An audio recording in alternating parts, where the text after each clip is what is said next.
நான் பேசுறது சிவ கேக்குதா சிவ உங்களுக்கு? அன்பே சிவ. ஸ்டார்ட் பண்ணிக்கோங்க. நான் வெளியே இருக்கேன், அப்படியே ஸ்டார்ட் பண்ணிக்கோங்க. சரி. சிவசிவ அன்பே சிவம் நேயர்களுக்கு வணக்கம். இன்று 15 சித்தர் மடம்பீடத்தின் கீழ் இயங்கும் இந்து வேத மறுமலர்ச்சி இயக்கத்தின் இயக்கத்திலே செயல்படக்கூடிய சித்தரடியான் மறவி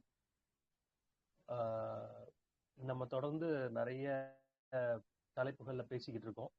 அது மாதிரி இன்னைக்கு ஒரு தலைப்புல நம்ம பேச போறோம். இன்றைய தலைப்பு என்னன்னா அறிவியலும் ஆன்மீகமும் அப்படின்னு தலைப்பு. இதை பத்தி நம்ம ஏற்கனவே ஒரு வீடியோ ஒன்று போட்டிருக்கிறோம், அதை நீங்க வந்து போய் பார்க்கலாம். அடுத்த வீடியோ இது 2வது பகுதி. முதல் பகுதியோட சிறு விளக்கத்தை நம்ம வந்து சொல்லிட்டு அதுக்கப்புறம் நம்ம வந்து தலைப்புக்குள் செல்வோம். எந்த ஒரு வித்தையை தொடங்குவதற்கு முன்பும் குருவை வணங்குவது நல்லது. குரு இல்லா வித்தை பாழ்னு சொல்லுவாங்க. அதனால நம்ம வந்து குருவை வணங்கி நம்ம இந்த வகுப்பை துவங்க இருக்கின்றோம்.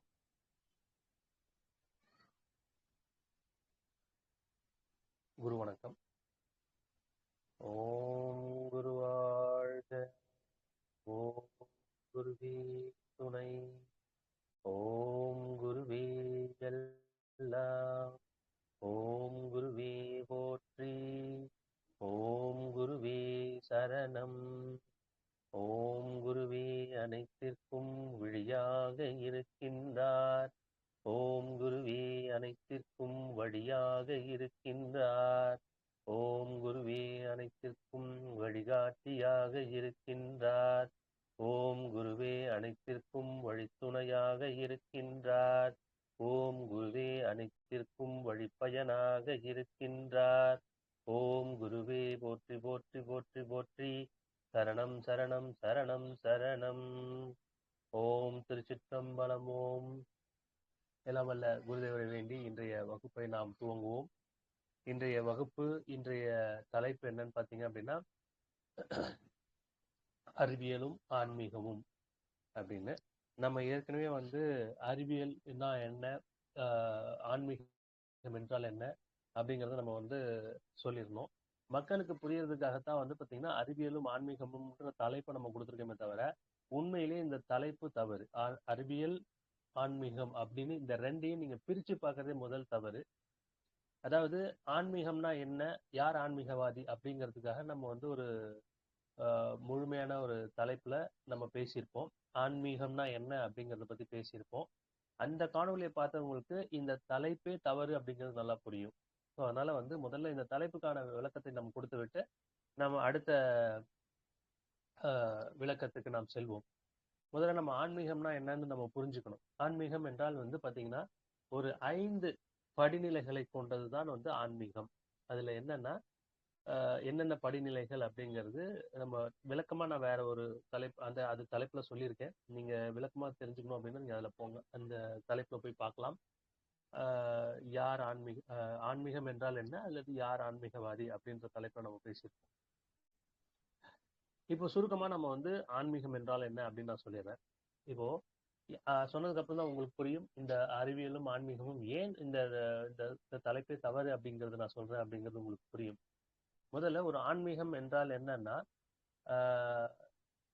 இந்த ஆன்மீகம் 5 பகுதிகளை உள்ளடக்கியது அல்லனா 5 படிநிலைகளை உள்ளடக்கியது. சரி, அப்படி என்னப்பா அந்த 5 படிநிலைகள் அப்படின்னு நீங்க பாத்தீங்கன்னா முதல்ல வந்து பாத்தீங்கன்னா ஞானம், அகஞானம், புறஞானம், விஞ்ஞானம், மெய்ஞானம். இந்த 5 நிலைகளை 5 படிநிலைகளை கொண்டதுதான் இந்த ஆன்மீகம். ஒரே நிமிடம்.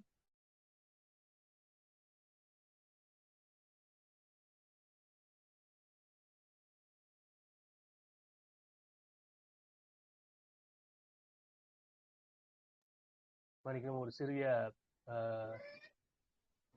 இடைவேளை, ஒரு சிறிய தொழில்நுட்ப கோளாறு. இந்த 5 படிநிலைகளை கொண்டதுதான் வந்து பாத்தீங்கன்னா ஆன்மீகம். இப்போ உங்களுக்கு புரிஞ்சிருக்கும். ஞானம், அகஞானம், புறஞானம், விஞ்ஞானம், மெய்ஞானம். அதாவது ஒரு ஆன்மீகத்தின் 5 படிநிலைகள்ல ஒன்றாக இருக்கிறது தான் வந்து பாத்தீங்கன்னா இந்த அறிவியல். ஆஹ் ஆன்மீகம் என்ற ஒரு துறையில இந்த படிநிலைகள் இருக்கு. இப்போ பிரச்சனை என்னன்னா, மக்கள் வந்து அறிவியல் என்பதை ஒரு மிகப்பெரிய ஒரு செயல்பாடாகவும் அது வந்து ஒரு விஷயமாகவும் அவங்க பார்த்துக்கிட்டு இருக்கிறாங்க. அந்த காரணத்தினால மக்களுக்கு அது புரிய வைக்கணும் அப்படிங்கிற ஒரே காரணத்தினால நம்ம வந்து இந்த அறிவியலும் ஆன்மீகமும் அப்படின்ற தலைப்பை நம்ம வச்சிருக்கோம். உண்மையிலேயே ஆன்மீகத்துக்குள்ளதான் இந்த அறிவியல் இருக்கு. சரிங்களா? இதை நம்ம முழுமையாக விளக்கமாக வேற ஒரு காணொலியில சொல்லியிருக்கிறோம். அதே தலைப்புல ஆன்மீகம் என்றால் என்ன, இல்ல ஆன்மீகவாதி யார், ஆன்மீகவாதி அப்படிங்கிற தலைப்புல நம்ம வந்து பேசியிருக்கோம். அதை நீங்க வந்து போய் பார்க்கலாம். அதுல முழுமையான விளக்கம் கொடுத்துருக்கேன். இப்போ வந்து பாத்தீங்கன்னா, ஞானம் என்பது என்னன்னா, ஒரு விஷயத்த நம்ம கத்துக்கிட்ட உடனே அதுல எப்போ நம்ம வந்து எக்ஸ்பர்ட் ஆகுறோமோ அது வந்து ஒரு ஞானத்தில் வந்துடுது. சரிங்களா? அந்த ஞானமானது எங்க பயன்படுகிறது என்பதை பொறுத்து அது அகஞானமா அல்லது புறஞானமா என்று கூறப்படுகிறது. அதை தாண்டி ஞானம் என்பது உங்களுக்கு கிடைச்ச அந்த அறிவை கொண்டு, அந்த அனுபவத்தை கொண்டு நீங்க புதுசா அதாவது ஒரு மனித இனத்திற்கு தெரியாத புரியாத பல விஷயங்களை நீங்க தெரிஞ்சுக்க ஆரம்பிக்கிறீங்க. அதுக்காக நீங்க வந்து செயல்படுறீங்க அப்படின்னா அந்த அறிவியலை நோக்கியும் மெய்ஞானத்தை நோக்கியும் நீங்க நகர்றதா அர்த்தம். இங்க எப்படி இந்த ரெண்டு டிஃபர் ஆகுது, அந்த அறிவியலும் மெய்ஞானமும் எப்படி டிஃபர் ஆகுது, அந்த பாகுபடுத்தி பார்க்கப்படுகிறது அப்படின்னு பாத்தீங்கன்னா, அறிவியல் என்ன சொல்லுது அப்படின்னா, ஒரு கோட்பாடை எந்த இடத்தில் இருந்து நீங்க வந்து எந்த இடத்தில் வேண்டுமானாலும் எப்போது செய்தாலும் எந்த இடத்தில் செய்தாலும் அது ஒரே மாதிரியான விளைவுகளை தருகிறதா என்பதை தந்துச்சு அப்படின்னா அதை அறிவியல் ஒற்றுக்கொள்கிறது. ஒரு எடுத்துக்காட்டுக்கு சொல்லணும் அப்படின்னா, அறிவியல் வந்து H2O நீர் என்பதின் மூலக்கூறு H2O என்பதை ஒற்றுக்கொள்கிறது. 2 பங்கு ஹைட்ரஜனும் 1 பங்கு ஆக்சிஜனையும் நீங்க இணைச்சிங்க அப்படின்னா அந்த இது வந்து பாத்தீங்கன்னா நீர் உருவாகிறது என்பதை அறிவியல் ஒற்றுக்கொள்கிறது. சரிங்களா? இந்த கோட்பாடை இந்த உலகத்தின் எந்த மூலையில போய் நீங்க நின்று இதை நீங்க செஞ்சீங்கன்னாலும் உங்களுக்கு வந்து பாத்தீங்கன்னா இந்த இதோட பதில் உங்களுக்கு வரும். இந்த ரிசல்ட் உங்களுக்கு கட்டாயம் வரும். 2 பங்கு ஹைட்ரஜனையும் 1 பங்கு ஆக்சிஜனையும் இணைச்சிங்க அப்படின்னா நீரானது கிடைச்சிடும். ஸோ அப்போ எதற்கெல்லாம் ஒரு ஒரு ஒரு நிபந்தனைகளோட ஒரு ஃபார்முலா இருக்கு, அந்த ஃபார்முலா பயன்படுத்தினா அது எல்லா இடத்துலையும் எந்த இடத்துல அதை திரும்ப திரும்ப பயன்படுத்தினாலும் அது வந்து அந்த அதே ஒரே மாதிரியான விடைகளை கொடுக்கிறது என்பதை அறிவியல் என்று சொல்கிறோம். இப்போ இங்க பிரச்சனை என்னன்னா, அறிவியல் என்பது மனித அறிவுக்குட்பட்டது, மனித ஞானத்திற்குட்பட்டது. அறிவு என்பது மனிதன் காலமாக கொஞ்சம் கொஞ்சமா தன்னைத்தானே தன்னைத்தானே மேல் நோக்கி வளர்த்து கொண்டுட்டு இருக்கிறான். இப்போ ஒரு எக்ஸாம்பிள் சொல்லணும் அப்படின்னா, இன்னைக்கு நம்ம வந்து பாத்தீங்கன்னா காணொலி வாயிலாக பேசிட்டு இருக்கிறோம். ஒரு 40-50 வருடங்களுக்கு முன்பு தொலைபேசி அப்படின்னு அதான் சொன்னிருந்தா அவங்களுக்கு அதுவே தெரியாது. இப்போ தொலைபேசியோட கான்செப்ட், இப்போ நீங்க வந்து நம்ம ஒரு இடத்துல இருந்து நம்ம பேசினா எந்த ஒயர் கனெக்ஷனும் இல்லாம நீங்க வந்து இந்த உலகத்தின் எந்த மூலையில இருந்து வேணாலும் நீங்க அதை பார்க்கலாம் கேட்கலாம் அப்படின்னு ஒரு 50-60 வருடங்களுக்கு முன்பு நான் சொல்லியிருந்தேன் அப்படின்னா என்னை முட்டாள் என்று சொல்லியிருக்கும் இந்த அறிவியல் உலகம். ஆனா இந்த 50-60 வருடங்களில நம்ம வந்து தொலைபேசி என்பதை ஒன்றை கண்டுபிடிக்கிறோம். தொலைபேசியை கண்டுபிடிச்சு நம்ம அதுக்கப்புறம் அது கொஞ்சம் கொஞ்சமா கால மாற்றங்கள் ஏற்பட்டு இன்னைக்கு வந்து பாத்தீங்கன்னா செல்போன் அப்படிங்கிற கைபேசி அளவுக்கு நமக்கு வந்துருச்சு. இன்னைக்கு நம்ம ஒரு இடத்துல இருந்து பேசினா உலகத்தின் எந்த மூலையில் இருப்பவர்களும் அதை பார்க்கவோ கேட்கவோ முடியும் என்று சொன்னால் இன்று அது அறிவியல் ஒத்துக்கொள்கிறது. இந்த இடத்தை நீங்க புரிஞ்சுக்கணும். அதாவது மனித அறிவிற்கு உட்பட்டு இருந்தால் அது அறிவு, மனித அறிவுக்கு உட்படாமல் இருந்தால் அது அறிவியல் இல்லை அப்படின்னு சொல்லிடுறோம். இப்போ இங்கதான் வந்து பாத்தீங்கன்னா இந்த அறிவியலும் ஆன்மீகமும் முரண்படுகிறது. இதே 60 வருடங்களுக்கு முன்பு என்கிட்ட ஒரு கைபேசி இருக்கும்னு நான் சொல்லியிருந்தேன்னா அது ஒரு மூட நம்பிக்கையாக பார்க்கப்பட்டிருக்கும், அல்லது அவநம்பிக்கைகளாக பார்க்கப்பட்டிருக்கும். ஏன்னா அறிவியல் அன்னைக்கு அதை ஒத்துக்கல. ஆனா அதே நேரத்துல இப்படி ஒண்ணு இல்லைன்னு அறிவியலால சொல்ல முடியாது, ஆனா சொல்லும். அப்படிதான் விதண்டாவாதம் பேசுவார்கள். 60 வருடங்களுக்கு முன்பு நீங்க கைபேசின்னு ஒண்ணு இருந்து கைபேசின்னு ஒண்ணு இருக்கு. ஒரு 50 வருஷம் கழிச்சு நீங்க கட்டாயமா நீங்க இதை பார்ப்பீங்க அப்படின்னு நான் சொல்லியிருந்தேன்னா கட்டாயமாக அன்னைக்கு அவங்க ஒத்துருந்துருக்க போறது கிடையாது. ஆனா இன்னைக்கு அந்த இடத்துல இருந்து கொஞ்சம் யோசிச்சு பாருங்க. இப்போ நம்மளே ஒரு 60 வருடங்களுக்கு முன்பு இருந்ததாக நம்ம கொஞ்சம் கற்பனை செய்து கொள்வோம். செய்துட்டு நீங்க இப்ப யோசிச்சு பாருங்க. நான் 60 வருடங்களுக்கு அப்புறம் இப்படி ஒரு செயல்பாட்டை, இப்படி ஒரு செயலியை நான் வச்சிருப்பேன் அப்படிங்கிறத நாமளே ஒத்துந்திருக்க மாட்டோம். ஆனா இல்லைன்னு இன்னைக்கு நமக்கு சொல்லிட, அன்னைக்கு சொல்லிட, இன்னைக்கு சொல்லிட முடியாது. அன்னைக்கு சொல்லலாம், இன்னைக்கு சொல்லிட முடியாது. சரிங்களா? அப்போ எதெல்லாம் ஆன்மீக அறிவியலுக்கு அப்பாற்பட்டு இருக்கிறதோ அதையெல்லாம் பாத்தீங்கன்னா அறிவியல் ஒற்றுக்கொள்வதில்லை. இன்னைக்கு இந்த இந்த சூழல்லையும் பாத்தீங்கன்னா டெலிபோர்டேஷன் சொல்லிட்டு சொல்றாங்க. அதாவது ஒரு இடத்துல நீங்க ஒரு லிஃப்ட் மாதிரி இருக்கும், அந்த லிஃப்ட்ல நீங்க இப்படி ஏறினீங்கன்னா அடுத்த 10 செகண்ட்ல நீங்க மதுரைக்கோ இல்ல லண்டனுக்கோ எங்க நீங்க போகணும்னாலும் நீங்க போகலாம். அதாவது இந்த டிரான்ஸ்போர்ட்டேஷன் அப்படின்ற ஒரு ஒரு ஒரு இது பயணிட்டு இருக்கிறாங்க. ரொம்ப காலமா அதுக்கு பயிற்சிகள் நடந்துட்டு இருக்கு, ரிசர்ச் பண்ணிட்டு இருக்கிறாங்க. மேபி இன்னொரு 50 வருடங்கள்ல அது இம்ப்ளிமெண்ட் செய்யப்படலாம். இன்னைக்கு எப்படி நமக்கு cycle, bus, car, train, metro train, flight அப்படிங்கிற டிரான்ஸ்போர்ட்டேஷன்ஸ் இருக்கோ அதுவும் இன்னொரு 50-60 வருடங்கள்ல அதுவும் நமக்கு ஒரு டிரான்ஸ்போர்ட்டாக மாறலாம் அப்படின்னு நான் இன்னைக்கு சொன்னேன்னா பெரும்பாலானவர்களால் அது ஒத்துக்கொள்ள முடியாது. ஆனால் அறிவியல் தெரிந்த, படித்த தெரிந்தவர்கள், இதை பத்தி ஆய்வு செய்பவர்கள் இந்த ஆய்வு கட்டுரைகளை நம்ம காட்டும் போது அவங்களால பார்த்து புரிஞ்சுக்க முடியுது. இதே நான் இன்னொரு 50 வருடம் பின்பு போய் சொல்லியிருந்தேன்னு வச்சுக்கோங்களேன், செல்போனே யாரும் ஒத்துக்கிறதுக்கு போறது கிடையாது. இந்த டெலிபோர்டேஷனை யாரும் ஒத்துக்குவாங்களான்னு பாருங்க, எப்படி ஒத்துக்குவாங்கன்னு பாருங்க. இதுதான் இந்த அறிவியலுக்கும் ஆன்மீகத்துக்கும் உள்ள முரண்பாடுன்னு கூட சொல்லலாம். வேறுபாடுன்னு சொல்றதை விட முரண்பாடுன்னு நீங்க சொல்லலாம். ஏன்னா இந்த ஆன்மீகத்துக்குள்ளதான் இந்த அறிவியல் என்பது இருக்கு. சரிங்களா? சரி, நம்ம இதை இன்னும் அடுத்தடுத்து பகுதிகளில் நம்ம நிறைய பார்க்க போறோம். ஸோ அதனால நம்ம முதல்ல எப்படி அறிவியலோடு நாம் ஒப்பிட்டு பார்ப்பது என்பதை நம்ம பார்க்கலாம். முதல் விஷயம், நம்ம உலகம் என்பது பஞ்சபூதங்களால ஆனது அப்படிங்கிறது அறிவியல் ஒத்துக்குது. ஓகேங்களா? அதாவது விண், ஆகாயம், காற்று, நீர், நிலம், நெருப்பு. சரி, மன்னிப்போம். ஆகாயம், காற்று, நீர், நெருப்பு, மண், 5 பஞ்சபூதங்களால ஆனது நம்ம பார்க்கிறோம். இன்னும் கொஞ்சம் நல்ல சயின்ஸை நீங்க உற்று கவனிச்சு பார்த்தீங்கன்னா தெரியும், நம்ம உடலும் இந்த பஞ்சபூதங்களின் தத்துவத்தினால ஆனது. சரிங்களா? இப்போ நம்ம உடல்ல ரத்தம், நீர் இருக்கா? காற்று, மூச்சு வாங்குறோம், எடுக்கிறோம், விடுறோம், பார்த்துட்டு இருக்கோம். ஆகாயம், நமக்குள்ள பாத்தீங்கன்னா ஆகாய சக்தின்னு சொல்லி ஒரு இருப்பாங்க. சித்த மருத்துவர்கள்லாம் நீங்க கேட்டீங்கன்னா சொல்லுவாங்க ஆகாய சக்தின்னு ஒண்ணு இருக்கு. அது ஒரு எம்டி ஸ்பேஸா இருக்கும், ஒரு மாதிரியான ஒரு டைட் ஒரு ஒரு ப்ரெஷர்டு பிளேஸா இருக்கும். ஸோ இந்த மாதிரி ஒரு இடத்துல இருக்கும். நம்ம நம்ம உடல் பாத்தீங்கன்னா மண் தத்துவத்தால் ஆனது. இதை நீங்க எப்படி உணரலாம் அப்படின்னு பாத்தீங்கன்னா, நம்ம வெயில் எல்லாம் போயிட்டு வரும்போது நமக்கு வேர்வை வரும். வேர்வையில வேர்வை நம்ம அப்படியே விட்டுட்டோம் அப்படின்னா நீங்க கைகளை இப்படி தேய்ச்சி பார்த்தீங்கன்னா ஒரு மாதிரி மணல் மணலா வரும். நீங்க அதை பார்க்கலாம். இது மாதிரி உடல்ல சூடு இருக்கும். நீங்க நீங்க பார்த்துருப்பீங்க, சூடான ரத்தம், இள ரத்தம் சூடா இருக்கு, அப்படிதான் இருக்குன்னு சொல்வீங்க.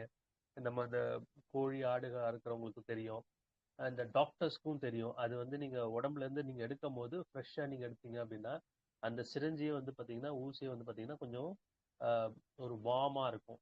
ஸோ உடல்ல அந்த சூடு இருக்கு. நம்ம எல்லாருக்குமே தெரியறது பாத்தீங்கன்னா உடல் வெப்பநிலை இன்க்ரீஸ் ஆகும். ஃபீவர்னு சொல்லப்படுகின்ற இந்த ஜுரம் வரும்போது நம்ம உடல்ல வெப்பம் இருக்கிறத நம்மளால புரிஞ்சுக்க முடியுது.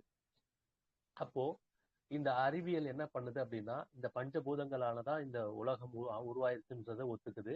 அதே மாதிரிதான் இந்த மனித உடலும் பஞ்சபூதங்களால உருவாகிருக்கு. சரிங்களா? இதன் மூலமாக நம்ம பிண்டத்திலும் பஞ்சபூதங்கள் இருக்கிறது, அண்டத்திலும் பஞ்சபூதங்கள் இருக்குங்கிறத நம்ம நிரூபணம் செய்ய முடியுது. இப்போ முதல் நிலை இது. ரெண்டாவது நிலை, இப்போ இந்த பஞ்சபூதத்திற்கு எப்படி ஆற்றல் வருது அப்படிங்கிறத நம்ம பார்க்கலாம். எதற்கு கோவில்கள் கட்டியிருக்கிறாங்க, இந்த கோவில்களை வந்து பூசை முறைகள் என்னவா இருக்கு, எப்படிலாம் நம்ம வந்து பூசை பண்றோம் அப்படிங்கிறதெல்லாம் நம்ம வந்து பார்ப்போம். சரிங்களா? இப்போ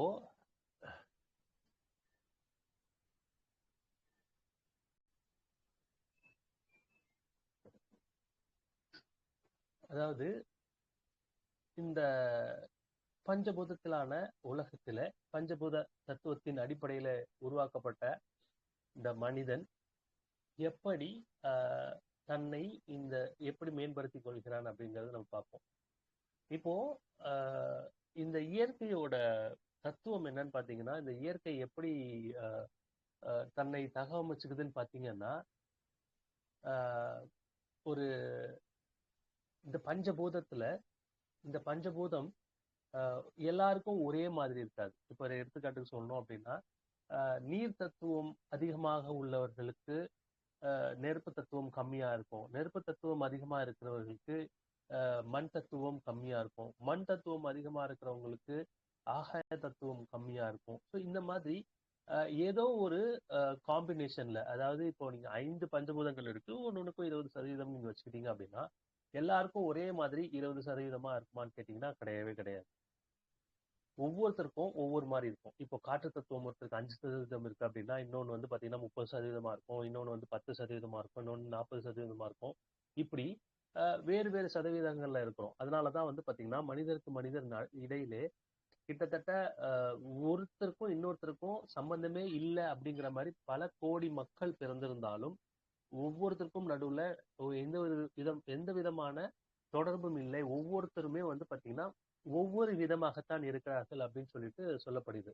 நீங்க ஜஸ்ட் ஒரு கால்குலேட் பண்ணி பாருங்களேன். 5 பஞ்சபூதம் இருக்கு, காம்பினேஷன் 5, இதுல வந்து 20% இருக்கு. இப்போ யோசிச்சு பாருங்க, 4க்கும் ஒவ்வொரு பர்சன்டேஜ் போட்டுட்டு மிச்சத்தை வந்து பாத்தீங்கன்னா 96%. ஒரு காம்பினேஷன் நீங்க உருவாக்கி பாத்தீங்கன்னா, இப்படி ஏதாவது ஒரு காம்பினேஷன்ஸ் நீங்க உருவாக்கிட்டே இருந்தீங்க அப்படின்னா, ஒண்ணு மட்டும் வச்சுக்கோங்களேன், 1 2 3 இன்க்ரீஸ் பண்ணி இந்த காம்பினேஷன் உருவாக்குனீங்க அப்படின்னா, இந்த உலகத்துல உருவாகக்கூடிய மனிதர்களின் எண்ணிக்கை பல பல பல கோடிகளை தாண்டும். சரிங்களா? ஆனா ஒருத்தருக்கு ஒருத்தர் ஒரே மாதிரி இருப்பாங்களான்னு கேட்டீங்கன்னா அது மட்டும் கிடையவே கிடையாது. ஒவ்வொருத்தருக்கும் எங்கேயாவது ஒரே ஒரு பர்சன்டேஜ் ஆகுது, ஒரு 2% ஆகுது, குறைஞ்சபட்சம் உங்களுக்கு வந்து குறைந்தபட்சம் நான் சொல்றது வித்தியாசங்கள் இருக்கும். ஏன் ட்வின்ஸா பிறந்துக்கிறவங்களுக்கு கூட வந்து பாத்தீங்கன்னா எல்லாமே ஒரே மாதிரி இருந்தாலும் சில ஒரே நேரத்துல பிறந்த 2 குழந்தைகளுக்குமே வந்து பாத்தீங்கன்னா ஒரு சில மாற்றங்களை நீங்க பார்க்க முடியும். சரிங்களா? இதெல்லாம் அறிவியல் ஒத்துக்குது. இந்த பஞ்சபூத தத்துவத்தினால இந்த நம்ம ஒரு மனிதனுக்கும் இன்னொரு மனிதனுக்கும் வித்தியாசங்கள், பல லட்சக்கணக்கில் வித்தியாசங்கள் இருக்கு, பல கோடிக்கணக்கான வித்தியாசங்கள் இருக்கு.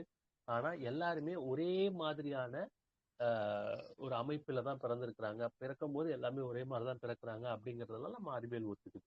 சரிங்களா?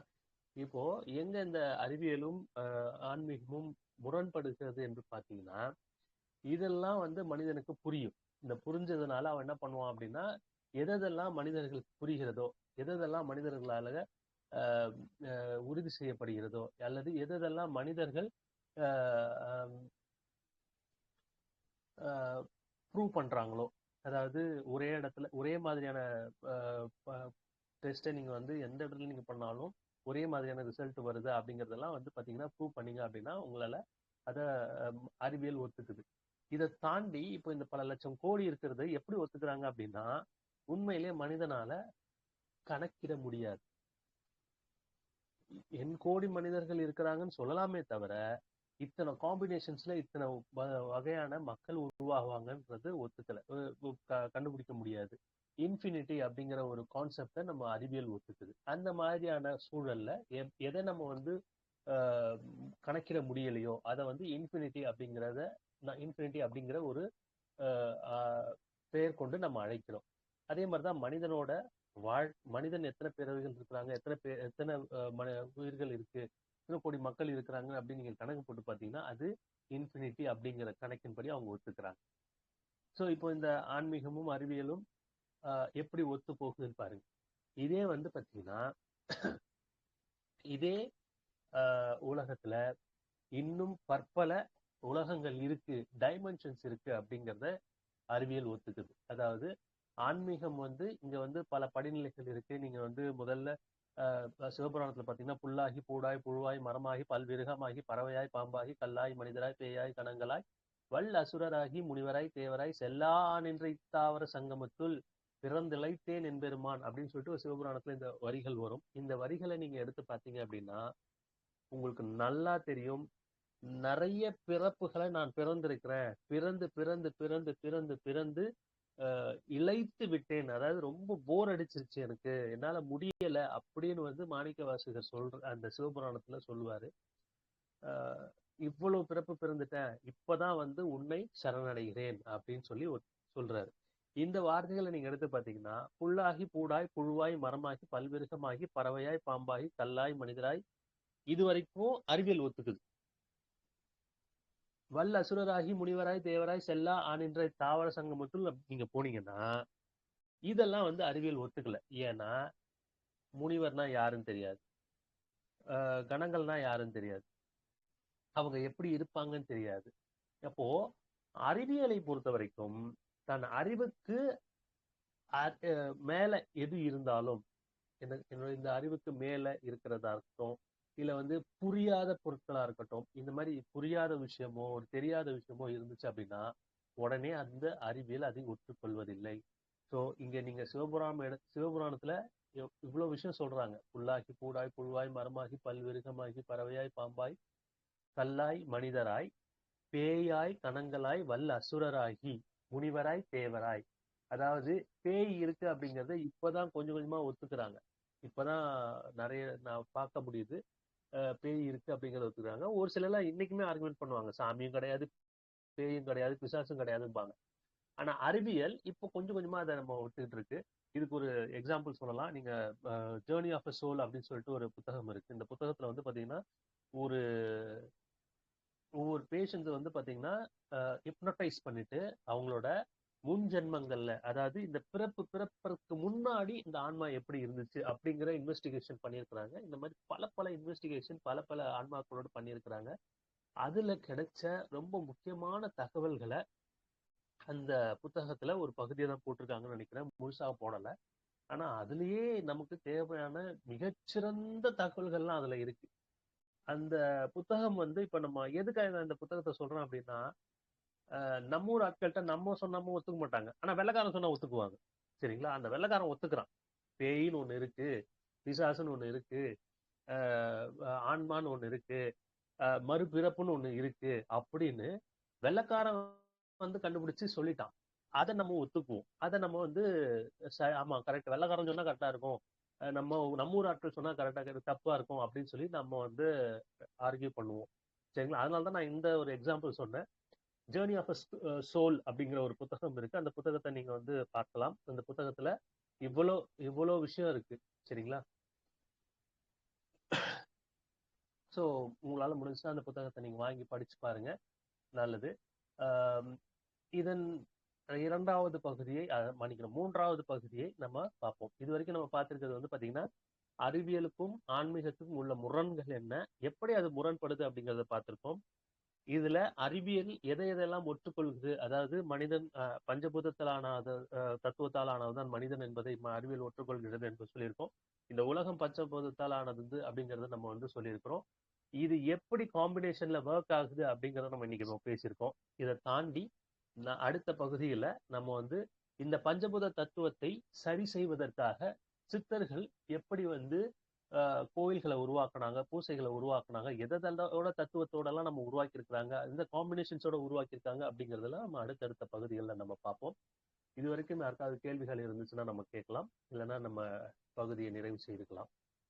தலைப்பு அடுத்த தலைப்பு எடுத்தோம்னா இன்னும் நேரம் அதிகமாகும். நம்ம அடுத்த தலைப்புல நம்ம பார்ப்போம். இருக்கீங்களா? பாலகிருஷ்ணன் ஐயா இருக்கீங்களா?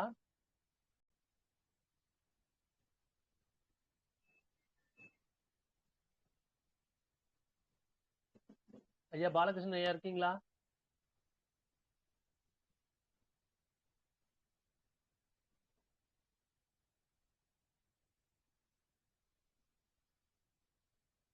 யாருக்கும் கேள்விகள் இல்லைன்னு நினைக்கிறேன்.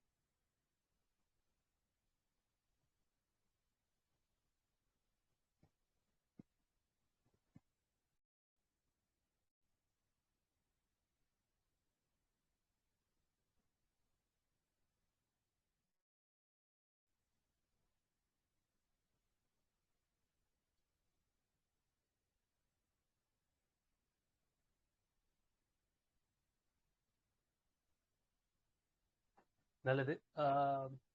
யாருக்காவது ஏதாவது கேள்விகள் இருந்துச்சு அப்படின்னா நம்ம கேட்கலாம். இல்லைன்னா இந்த பகுதியை நம்ம நிறைவு செஞ்சுட்டு நம்ம அடுத்த பகுதிக்கு நம்ம செல்வோம். பாலகிருஷ்ணன் ஐயா இருக்கீங்களா? முடிச்சுக்கலாம் நான் வெளியே இருக்கேன். முடிச்சுக்கலாம்.